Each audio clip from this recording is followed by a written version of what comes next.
Seres humanos saudáveis são colonizados por aproximadamente 100 trilhões de bactérias.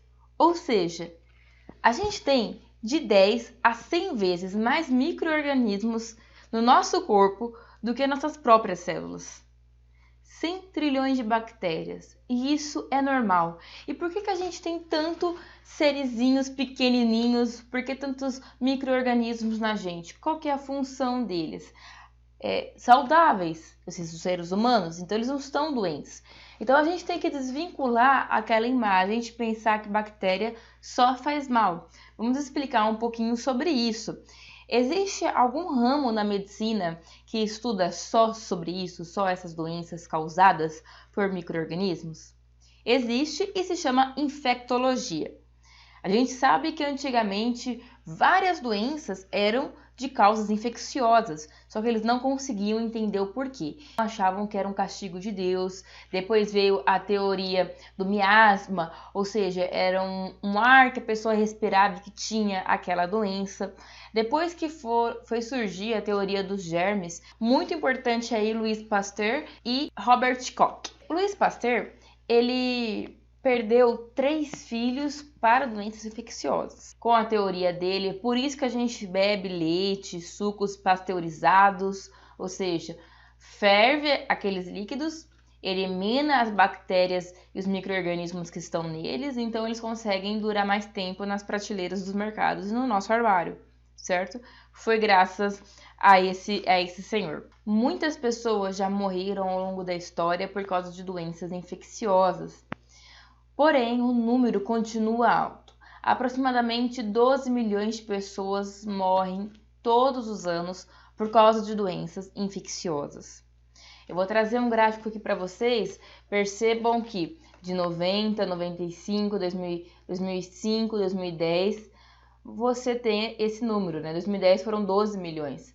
Antes era até mais que 12 milhões. Está diminuindo por 100 mil habitantes. Mas por que o número continua alto? Porque a população aumentou, certo? A população aumentou de 90 de 2010. E perceba que quem é mais afetado? A África subsaariana é onde a gente mais tem as mortes devido a essas doenças. 12 milhões é praticamente 1/4 da população total da Argentina.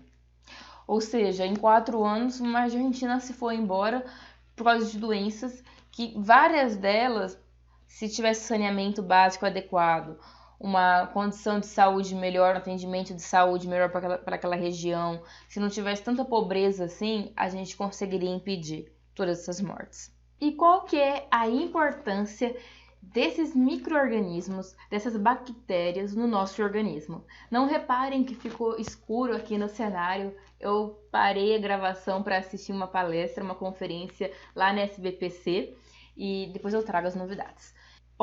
Primeiro, esses micro-organismos, essas bactérias, elas produzem para nós algumas enzimas que serão importantes no nosso processo de digestão. Por exemplo, as sulfatases, a glicuronidases, que vão ser importantes para a absorção de hormônios esteroides, por exemplo, sais biliares, a produção, gente, de vitamina K, de algumas vitaminas do complexo B. Agora, pensa assim, o inimigo do meu amigo é meu inimigo.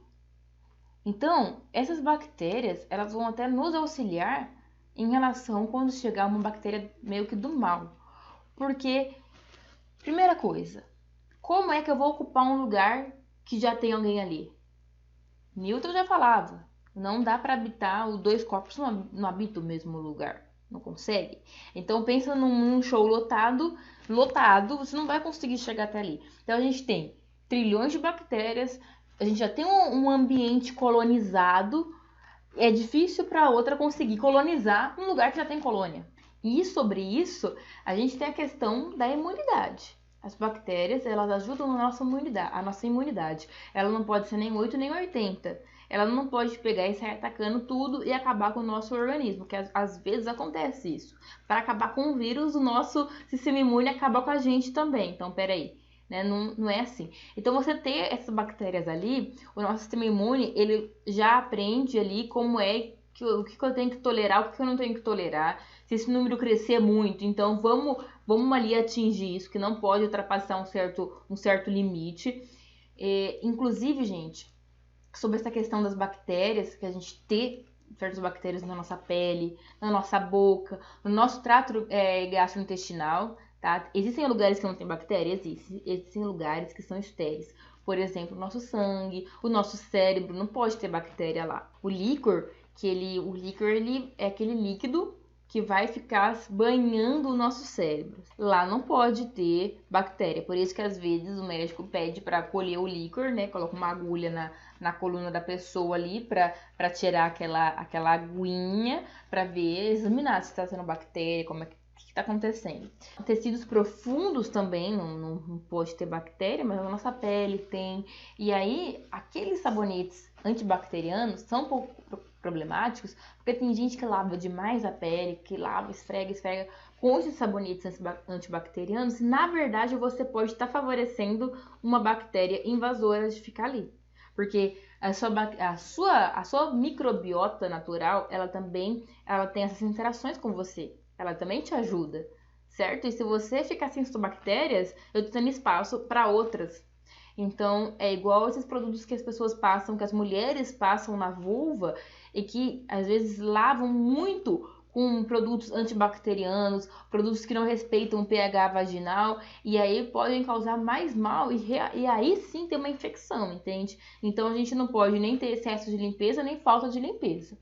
Outro lugar que tem muitas bactérias, e não deve ser novidade para ninguém, é a boca, certo? Só que na boca, a gente consegue sentir quando as bactérias estão crescendo demais.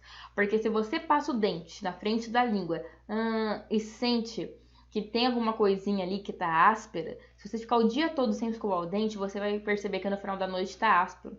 Não tá aquela coisinha lisinha. E quando a gente escova o dente, fica lisinho os dentes. Ficar muito tempo sem escovar o dente, fica aquele negócio. Que é um biofilme, que é uma maneira que as bactérias fazem para conseguir grudar na superfície do dente, e ali tem uma colônia, nossa, enfim, se isso acontecer, tá na hora passou da hora, na verdade, se você escovar o dente, tá? Muito obrigada a todo mundo que assistiu o vídeo até aqui, continue nos acompanhando, não deixe de curtir, se inscrever e compartilhar. Até mais!